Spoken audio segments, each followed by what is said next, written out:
ये हमको शिव महापुराण की कथा श्रवण करने का सौभाग्य मिला है।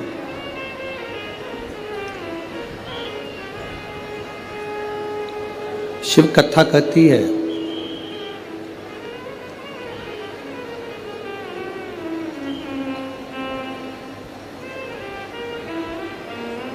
शिव जैसे गले में रुद्राक्ष की माला धारण करते हैं, आवाज बढ़ाओ। शिव जैसे गले में रुद्राक्ष की माला धारण करते हैं और वो रुद्राक्ष केवल भगवान शंकर के लिए शंकर जी नहीं पहनते। वो रुद्राक्ष भगवान शिव संपूर्ण विश्व के कल्याण के लिए धारण करते हैं, संपूर्ण विश्व के उद्धार के लिए। अब आप विचार करेंगे कि शंकर भगवान रुद्राक्ष पहने हैं और उसमें विश्व का कल्याण कैसे है? शिव जी रुद्राक्ष धारण करे हैं, उसमें विश्व का कल्याण कैसे निश्चित हो सकता है?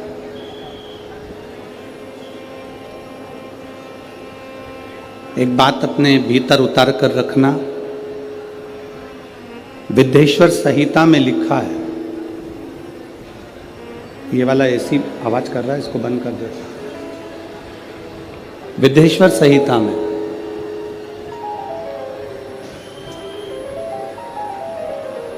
शिव महापुराण की विद्येश्वर संहिता कहती है, शिव महापुराण की कथा सुनकर, श्रवण कर कर यदि कोई दूर से भी निकल कर जा रहा है, बहुत ध्यान देना कथा पर, कि शिवजी के गले में पड़ा हुआ रुद्राक्ष विश्व का कल्याण कैसे करता है।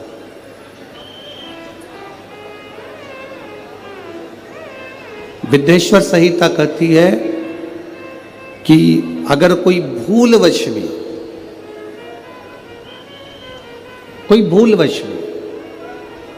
अगर शंकर भगवान की कथा को श्रवण कर कर निकल कर जा रहा है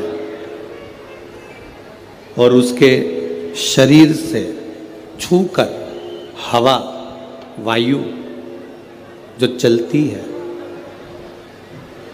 उसके शरीर से छूकर जो वायु निकलती है, जो हवा चलती है, चलती हुई हवा यदि उसके शरीर से भी छूकर निकल गई और जितनी जितनी दूर जहाँ जहाँ तक वो हवा जाती है, वो पवन जाती है, वो वायु जाती है, और उस हवा के क्रम में जितने जितने जीव आ जाते हैं, चाहे मनुष्य हो, जलचर हो, थलचर हो, वायुचर हो, जो जीव आ गया, शिवपुराण कहती है उनका दूसरी बार जन्म नहीं होता, वो संसार सागर से मुक्त हो जाता है।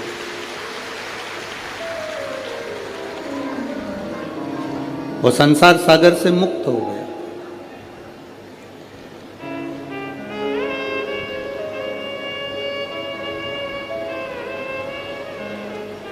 शिव जी के गले में रुद्राक्ष की माला है, शंकर जी के गले में रुद्राक्ष पड़ा हुआ है, मस्तक पर चंद्र है, गले में सर्प है, मृगछाला पहने हुए हैं। ये मेरे बाबा ने जितना जितना स्वरूप बनाया है, मेरे बाबा जितना जितना श्रृंगार ये करे हैं, ये संपूर्ण जगत के उद्धार के लिए करे।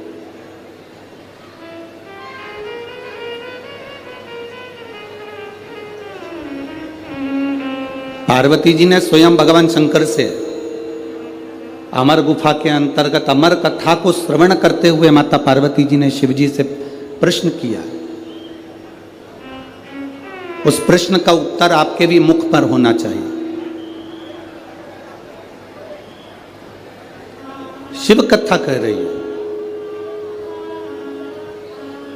एक प्रश्न माता पार्वती जी ने भगवान शंकर से कहा, अमरनाथ की गुफा में हम प्रवेश करें ना करें अमरनाथ जी का दर्शन करने हम पहुँचे ना पहुँचे, अमरनाथ जी का हमने कभी दर्शन किया ना किया, हम कभी अमरनाथ दर्शन के लिए पहुँचे ना पहुँचे, पर ये प्रश्न और इसका उत्तर आपके भीतर होना चाहिए। ये प्रश्न भी हो और इसका उत्तर भी। पार्वती जी ने शिव जी से प्रश्न किया, बाबा, प्रभु, स्वामी, आपके शरीर पर जो वस्तु आपने धारण करी है, मैं 5 वस्तुओं को, पार्वती जी कहती हैं, आपसे पूछना चाहती हूं। केवल 5 वस्तु का मैं महत्व जानना चाहती हूं। एक, आपके गले में पड़ा हुआ रुद्राक्ष, दूसरा गले में पड़ा हुआ सांप, तीसरा मस्तक पे लगा हुआ चंद्र, चौथा मस्तक पे रखी हुई गंगा, और 5वां कंठ में पड़ा हुआ विष। ये 5 चीजें जो आपके पास में विराजमान है, ये 5 चीजें जो आपके पास में हैं, आपके पास में विराजमान है, इन 5 चीजों का दर्शन यदि संसार के मनुष्य को हो जाए तो मैं ये जानना चाहती हूं कि वो संसार का मनुष्य किस लोक में जाता है, किस स्थान पर जाता है। बाबा देवादिदेव महादेव जो माता पार्वती जी को कथा सुनाने के लिए विराजमान थे, अमर कथा जो कह रहे हैं, पार्वती जी को जो ज्ञान उपदेश दे रहे हैं, माता पार्वती जी को जो ज्ञान उपदेश प्रदान कर रहे हैं, वो भगवान शंकर पार्वती जी से कहते हैं, पार्वती तू 5 दर्शन को भूल जा। गंगा का दर्शन हुआ कि नहीं हुआ उससे मतलब नहीं, चंद्र का दर्शन हुआ कि नहीं हुआ उससे मतलब नहीं, कंठ में भरे हुए विष का दर्शन हुआ कि नहीं हुआ उसका मतलब नहीं, सर्प गले में पड़ा है उसका दर्शन हुआ कि नहीं हुआ उसका मतलब नहीं। पार्वती, अगर संसार का मनुष्य मेरे गले में पड़े हुए रुद्राक्ष को अगर अपने कंठ में धारण भी कर लेता है या उसका स्पर्श भी कर लेता है तो फिर पुनः उसका जन्म नहीं होता, वो कैलाश धाम का अधिपति बन जाता। एक रुद्राक्ष का मन का, एक रुद्राक्ष का मन का, ये मनुष्य के जीवन को सुख प्रदान कर देता।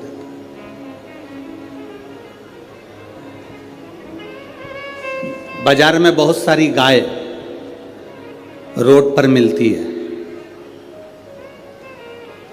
बोलो री नागपुर की जीजियों, सही है? और जितने जीजा उन बैठे हैं वो भी बोल दो, सही है? बहुत सारी रोड पर गाय मिलती है, बगीचे में गाय मिलती है, जंगल में गाय मिलती है। किसी किसी गाय के गले में रस्सी बंधी होती है, रस्सी बंधी है मतलब ये गाय किसी ना किसी की है। बोलो री नागपुर वाली जी जी, सही है? और जिस गाय के गले में रस्सी नहीं है, जिस गाय के गले में रस्सी नहीं बंधी हुई है, तो वो कह देते हैं ये किसी की गाय नहीं है, लावारिस है, फिर रही है, जंगल में घूम रही है, ये लावारिस है। जिसके गले में रस्सी बंधी है मतलब उसका कोई ना कोई वारिस है, जिसके गले में पट्टा बंधा हुआ है मतलब उसका कोई ना कोई वारिस, बोलो बोलो जम के बोलो जरा, है। और जिसके गले में रस्सी नहीं है, जिसके गले में पट्टा नहीं है, जिसके गले में रस्सी नहीं बंधी है, वो वारिस नहीं है, तो वो क्या कहलाती है? लावारिस। वो वारिस नहीं है, वो लावारिस है। शिव महापुराण की कथा कहती है, जिसके गले में रुद्राक्ष है, जिसके गले में तुलसी का मन का है, जिसके गले में तुलसी की माला या रुद्राक्ष की माला है, समझ लेना उसका वारिस भोलेनाथ और नारायण विराजमान। उसका वारिस है।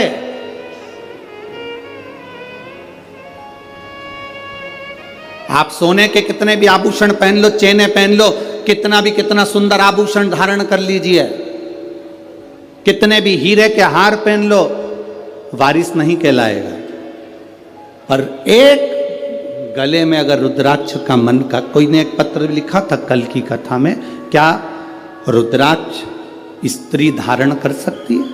क्यों नहीं? कोई ऐसी पुराण लाकर बता दो जिस पुराण में लिखा है कि नारी रुद्राक्ष नहीं पहन सकती।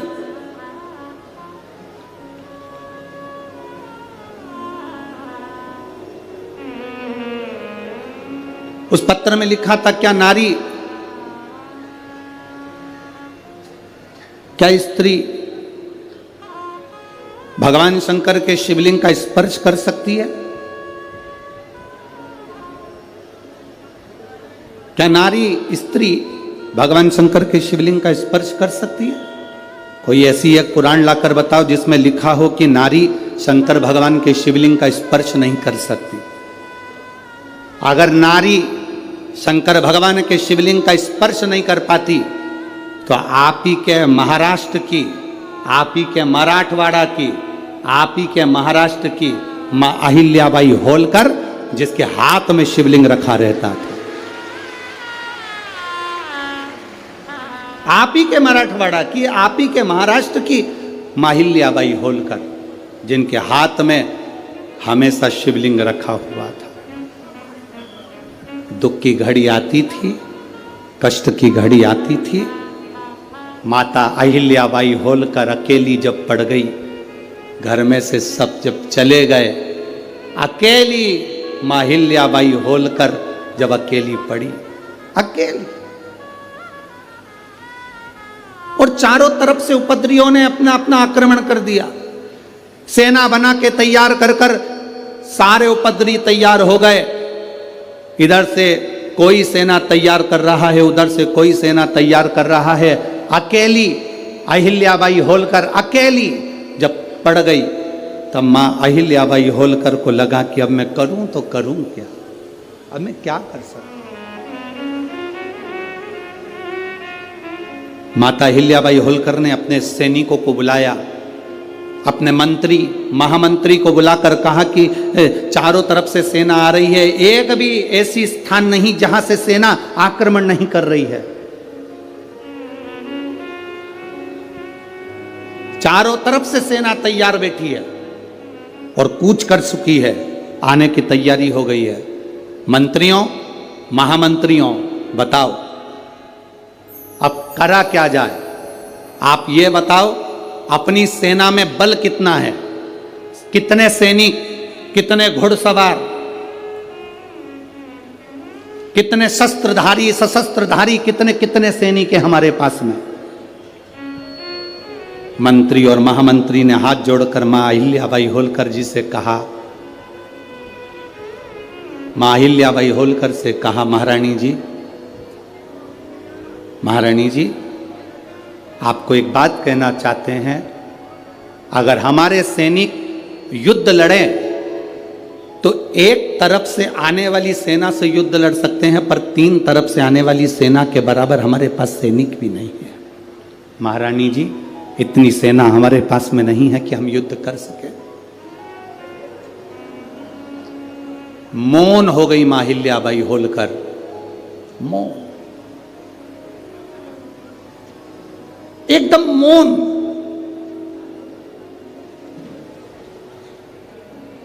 मां अहिल्याबाई होलकर एकदम मौन हो गए। अकेली रथ में बैठकर मां अहिल्याबाई होलकर मां रेवा के तट पर, नर्मदा जी के तट पर, महेश्वर की पावन धरा पर पहुंच गई। मां रेवा के घाट पर मां अहिल्याबाई होलकर ने बैठकर मां रेवा के हाथ जोड़े, नर्मदा जी के हाथ जोड़कर कहा, मां नर्मदा, रेवा, तू शंकर की पुत्री है, मैं आज तुझसे बल मांगने के लिए आई हूं, आज तू मुझे बल दे दे। रेवा, मां नर्मदा, तू मुझे बल दे। वहीं से मां अहिल्याबाई होलकर चली, अंदर पहुंची अपने पूजा स्थल पर, वहाँ पर एक शिवलिंग था जिसको अहिल्याबाई होलकर ने अपने हाथों में ले लिया और लेकर युद्ध के मैदान में बाहर पहुंच गई और सेना से कह दिया, महामंत्री मंत्री अपनी सेना के 4 टुकड़े कर दे, 4 टुकड़े 4 किलो पर भेज दिए जाएं, चारों ओर लगा दिए जाएं। मंत्री महामंत्री हाथ जोड़कर बोले, महारानी जी इतनी बड़ी सेना नहीं है, अगर हम गिनकर भी लगाएंगे तो थोड़े थोड़े चारों तरफ हो पाएंगे, ये तो 1 मिनट में उधर की सेना वाले हमारे सैनिकों को मार देंगे। माँ अहिल्याबाई होलकर ने कहा, चिंता मत करो, अब सैनिक जितने हैं उनको बांट दिया जाए और वो सैनिक युद्ध नहीं लड़ेंगे, अब युद्ध लड़ने के लिए मेरा काल अधिपति महाकाल पहुंचकर युद्ध लड़े। अब युद्ध लड़ने वाला कोई दूसरा नहीं होगा, अब युद्ध अगर लड़ेंगे तो मेरे देवाधिदेव महादेव लड़ेंगे। सेना को बांटा गया। एक पत्र आया है, देखिए।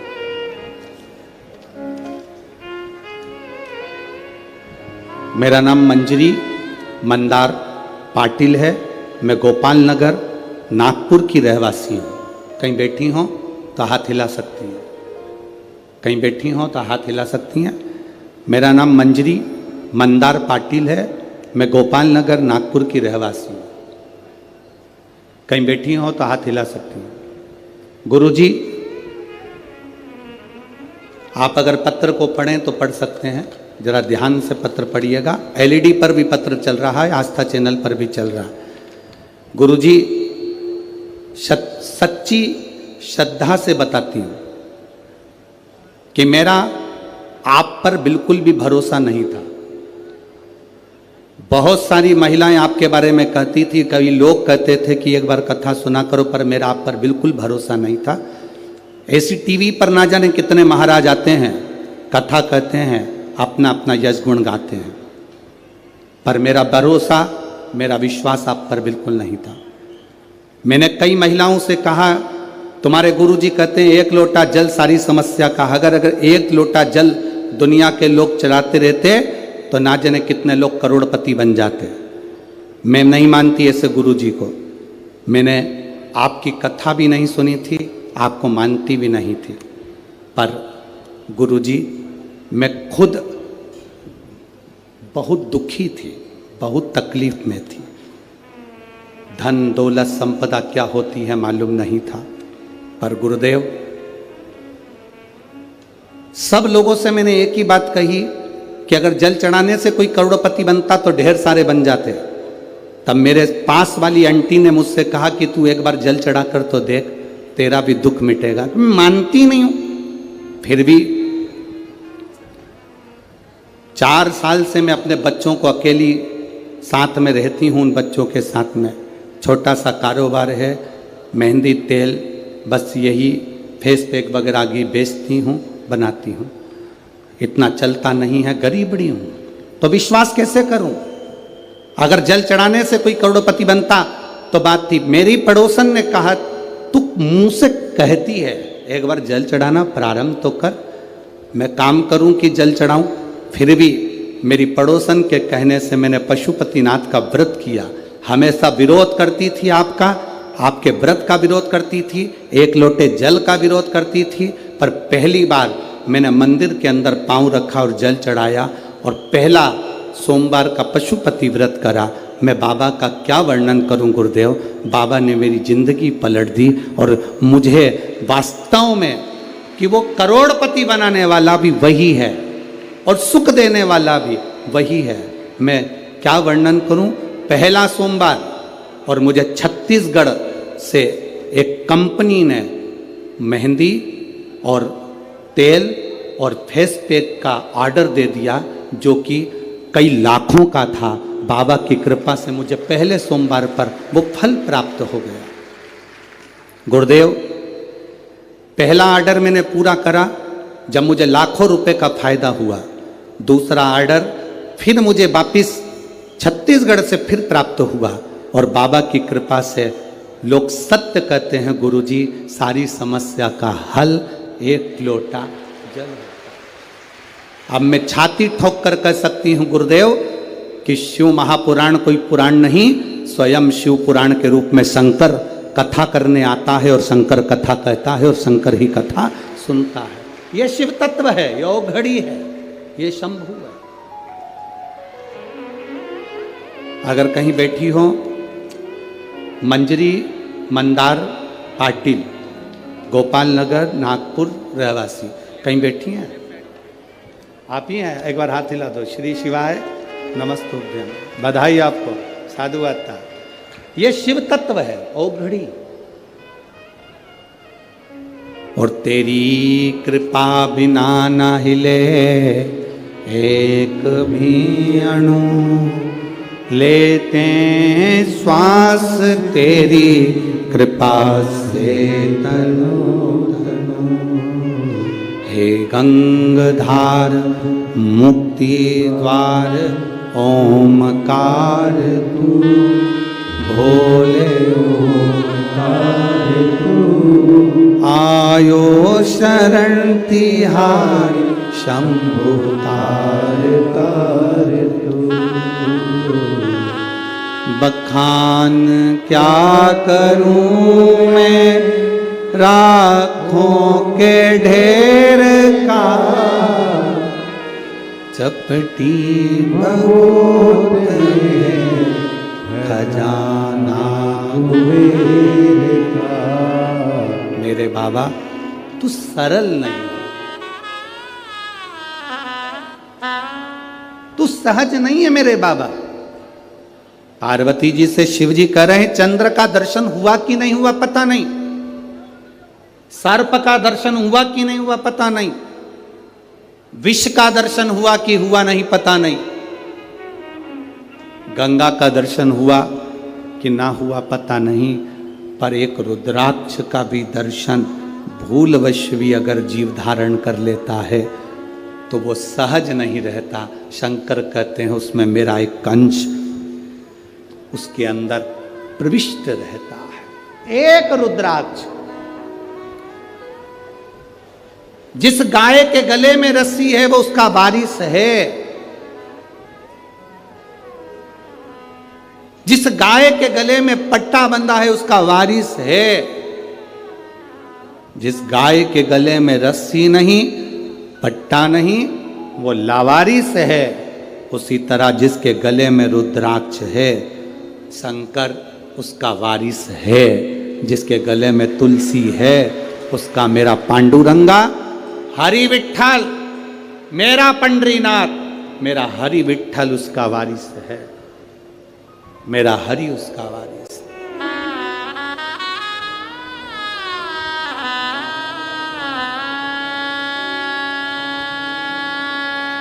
उसका वारिस कहलाएगा।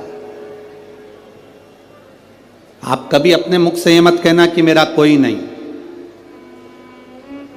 जिसके गले में रुद्राक्ष होता है, जिसके गले में तुलसी की माला होती है, वो कभी अपने मुख से ये ना कहे कि मैं अकेला हूं, मेरा कोई नहीं है।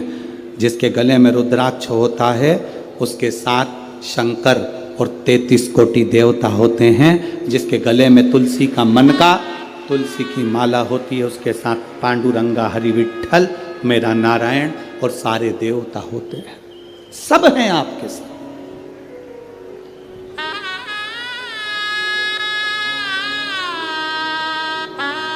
बस एक बात अपने अंदर उतार कर रखना, चाहे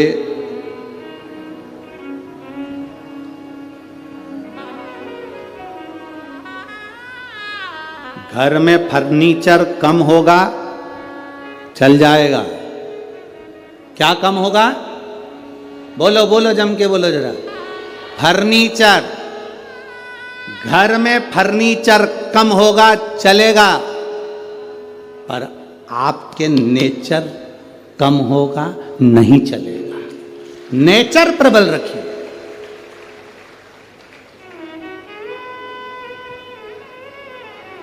फर्नीचर से घर की शोभा नहीं होती, आपके नेचर से आपके घर की शोभा है।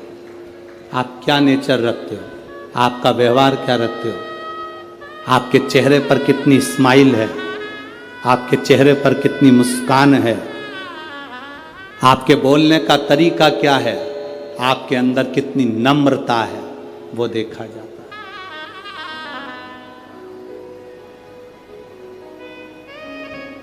आपके घर में फर्नीचर कम होगा चलेगा, पर आपका नेचर में कमी नहीं आना चाहिए। नेचर कम नहीं होना चाहिए। जितनी नम्रता दे सकते हो, जितनी करुणता दे सकते हो, उतनी दीजिए। जितना प्रेम रख सकते हो उतना दीजिए।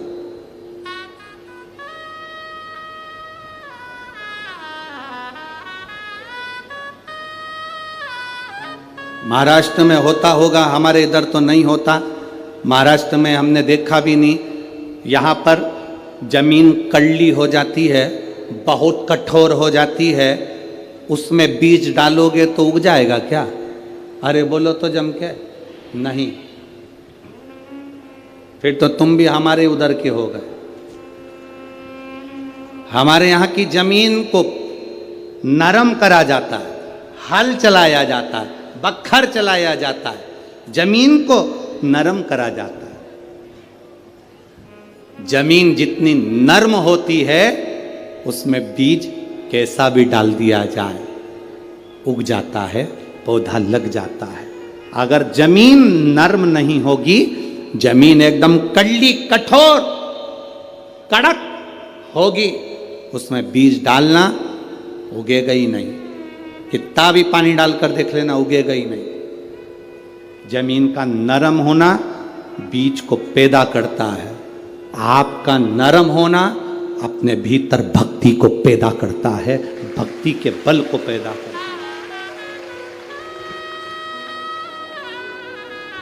बहुत कड़ली जमीन बना लोगे तो उसमें बीज बोने पर कोई फायदा नहीं है।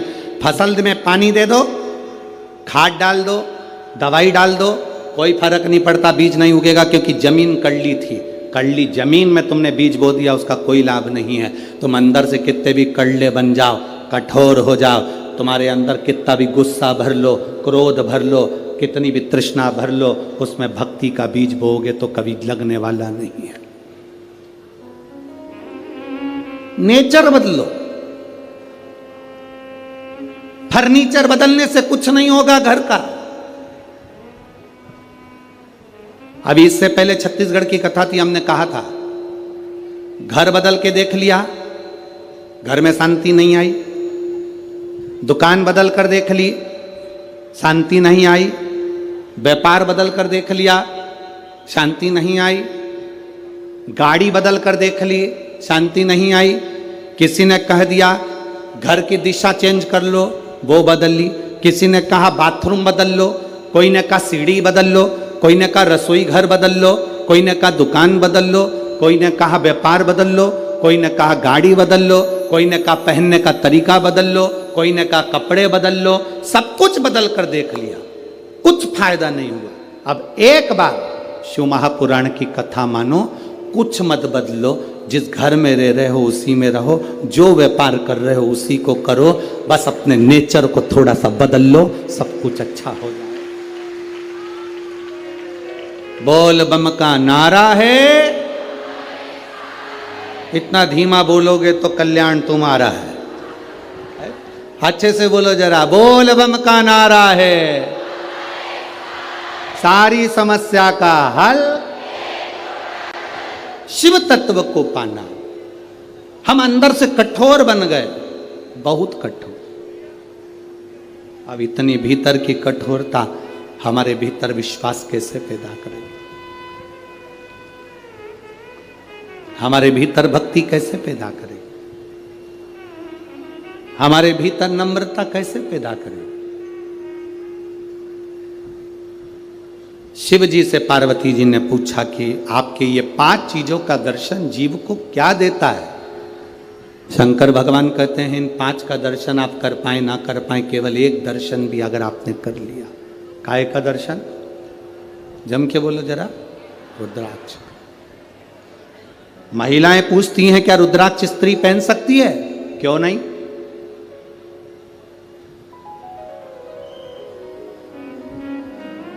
क्यों नहीं? क्या स्त्री भगवान शंकर के शिवलिंग का स्पर्श कर सकती है? क्यों नहीं?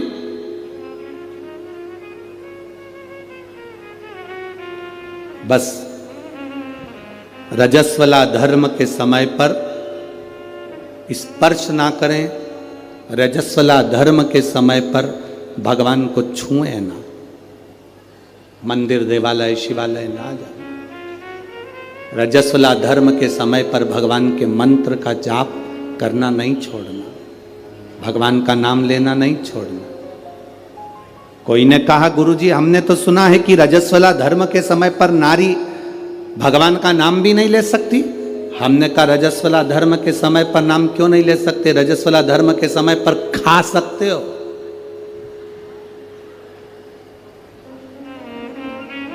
मोबाइल चला सकते हो, सेल्फी ले सकते हो, तो फिर भगवान का नाम क्यों नहीं ले सकते? कौन सी पुराण में लिखा है कि रजस्वला धर्म के समय पर भगवान का भजन नहीं करना चाहिए या नाम नहीं लेना चाहिए? रजस्वला धर्म के समय पर मालूम पड़े अगर कोई व्यक्ति मर रहा हो और प्राण छूट रहे हो, तो क्या वो भगवान का नाम नहीं लेगा? उसके मुख से भजन नहीं निकलेगा? अरे अंत समय प्रभु आना पड़ेगा, वचन दिया तो निभाना पड़ेगा।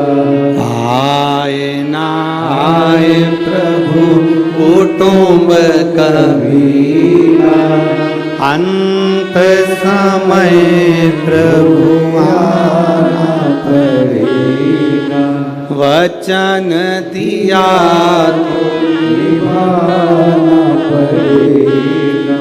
अंत समय प्रभु आना पड़ेगा। शिव कथा कर रही है अंत समय में कौन सी घड़ी हमारी आखिरी है, कौन सा पल हमारा आखिरी है, कौन सा समय हमारा आखिरी है, किसको मालूम है साहब? किसको पता है? किसको मालूम?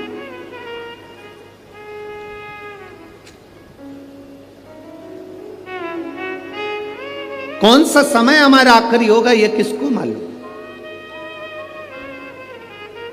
महाभारत के शाल्य पर्व में अध्याय नंबर 43 में, अध्याय नंबर 43 के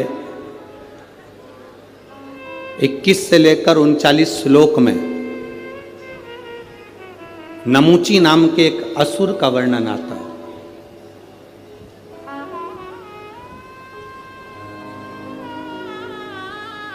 वो नमूची, जिसका नाम था नमूची,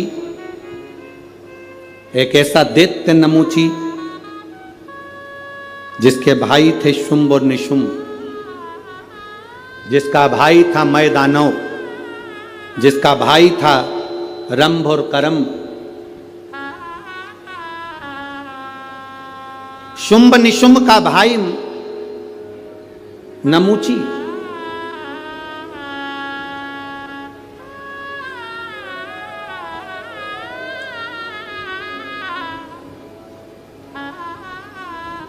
जिसने भगवान विष्णु का तप करा, भगवान नारायण प्रसन्न नहीं हुए। ब्रह्मा जी का तप करा, ब्रह्मदेव प्रसन्न नहीं हुए, गुस्से में आ गए,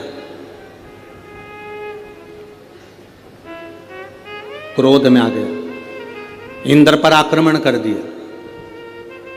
और इंद्र पर आक्रमण कर कर इंद्र की सत्ता को उसने कब्जा कर लिया।